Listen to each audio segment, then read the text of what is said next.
Hola, soy Andrea Dávila, periodista y asesora en comunicación política, y esta es mi columna para Brava News.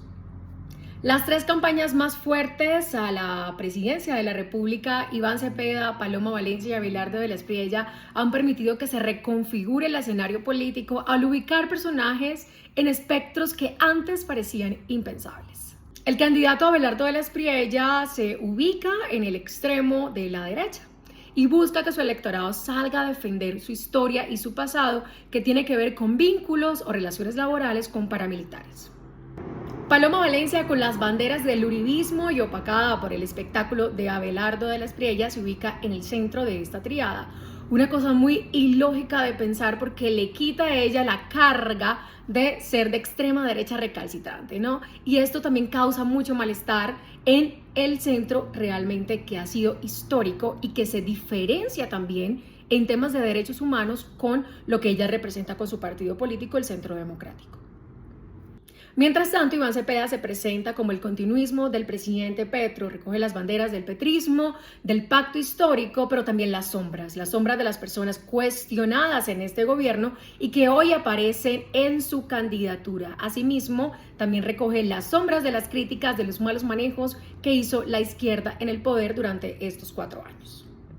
Las campañas de Paloma Valencia y Abelardo de la Espriella hablan por sí solas, y no es el objeto de esta columna, sino analizar qué es lo que no está viendo la campaña de Iván Cepeda. Lo primero que hay que tener en cuenta es que a la campaña del uno no le interesa robarse los votos del otro. ¿Por qué? Porque existen varios factores, entre ellos la emocionalidad, la convicción que tienen los electores de una campaña. Es decir, es una pérdida de tiempo completamente tratar de intentar o de convencer a la otra persona que hable por esta campaña. A mi juicio, el electorado entra en una lógica casi de fanatismo, y esto se ve en cada una de las campañas. 2. Los extremos no solo se distancian por sus ideologías políticas, también lo hacen porque existe una diferencia en el lenguaje. En el amor existen varios lenguajes y es importante que los conozcas para mejorar tu relación con la pareja. Si a ti te gusta que te den regalos como muestra de amor, no quiere decir que a tu pareja le guste lo mismo. Puede que a esa persona le gustan las palabras o las afirmaciones, que le digan todo el tiempo que está bien, que está lindo, que lo aman, y estas palabras son necesarias para la relación. Ahora bien, si a ti te dicen palabras de afirmación y a esta persona le dan regalos, pues ahí no va a funcionar. Esto quiere decir que lo ideal es que le digan las palabras correctas en el momento correcto. En política pasa exactamente igual. Estamos hablando de lenguajes completamente distintos y a veces los candidatos le dan y le atinan a ese lenguaje que quiera escuchar el electorado. Y el electorado lo que hace es retribuirle haber encontrado ese lenguaje del amor a través del voto. 3. No existe gente bruta tomando decisiones electorales. Una de las grandes conclusiones del libro El mito del voto racional de Bryan Caplan es que precisamente la gente no vota por ignorancia, sino por prejuicios. Habla de la ignorancia racional, y es que sentimos que nuestro voto no tiene un impacto tan fuerte, por lo que inconscientemente dejamos de informarnos, porque no tiene sentido gastar tiempo en la información, en debatir, en contrarrestar las fake news o lo que se dice de este candidato, si mi voto tiene el mismo valor que el de una persona informada.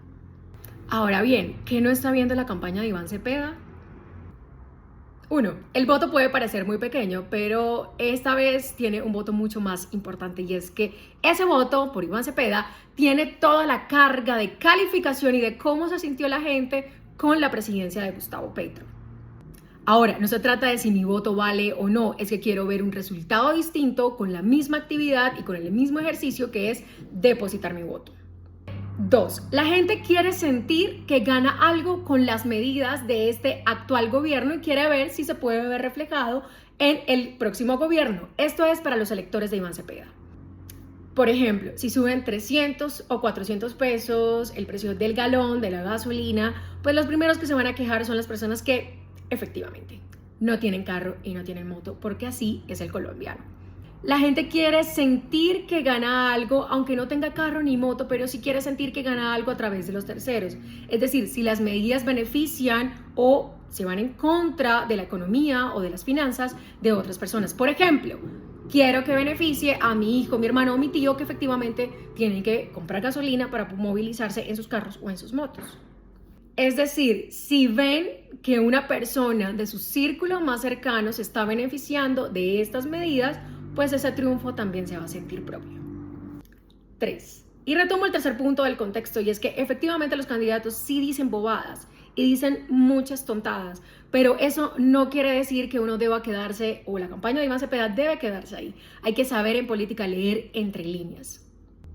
También es importante escuchar lo que dicen las otras campañas.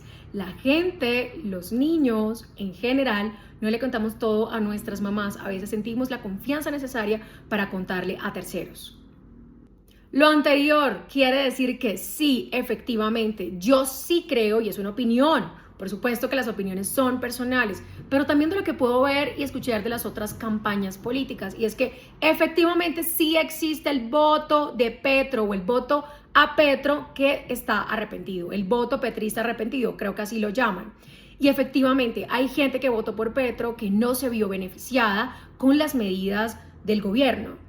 En resumen, se sienten decepcionados por las políticas, en la forma como manejó su red social, cómo manejaron las finanzas públicas del país, de cómo fue el relacionamiento con sus ministros o con la gente que él ponía a su cargo, la alta rotación precisamente de estas personas. Hay muchas inconformidades. Y una de las más importantes es que siento que la gente, valga la redundancia, siente que no tuvo juego en este gobierno pese que le apostó al proyecto.